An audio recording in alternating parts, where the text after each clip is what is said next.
ഇദ്ദേഹം ഇന്ന് വലിയൊരു ഇത്രയും വലിയൊരു കാവട്ടിക്കാരനാണ് അദ്ദേഹം ഞാൻ വിചാരിച്ചില്ല.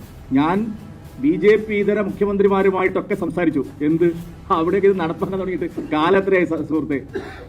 ബഹുമാനപ്പെട്ട VD സതീശൻ ജി, നിങ്ങൾ എന്ത് ചർച്ച ചെയ്യാൻ അവിടെയൊക്കെ പോയിട്ട്? ഞാൻ BJP ഇതര മുഖ്യമന്ത്രിമാർ ഒക്കെ ആയിട്ട് സംസാരിച്ചിട്ട് വലിയ സമ്മർദ്ദത്തിലാക്കുന്നു മോദി സർക്കാരിനെ സമ്മർദ്ദത്തിലാക്കി കാര്യങ്ങൾ നേടാൻ മറ്റുള്ള BJP ഇതര സർക്കാരുകൾ ഇതുപോലത്തെ കാപട്യം വേറെയില്ല.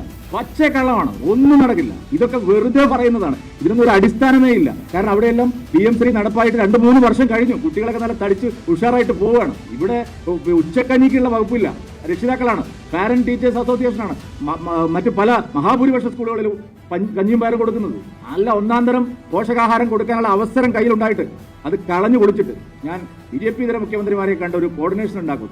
വെറും തട്ടിപ്പാണ്. ഇതാരും വിശ്വസിക്കാൻ പോകുന്നില്ല. PM3 നടപ്പാക്കും, NEP നടപ്പാവും. ഞാൻ നേരത്തെ പറഞ്ഞല്ല, ഇന്ത്യ പഠിക്കുന്നത് കേരളം പഠിക്കും, ഇന്ത്യ പഠിപ്പിക്കുന്നത് കേരളം പഠിപ്പിക്കും. അത് VD സതീശനല്ല ആര് വിചാരിച്ചാലും അത്തരം ധിക്കാരപരമായ ഒരു കാര്യവും ഈ രാജ്യത്ത് നടക്കും.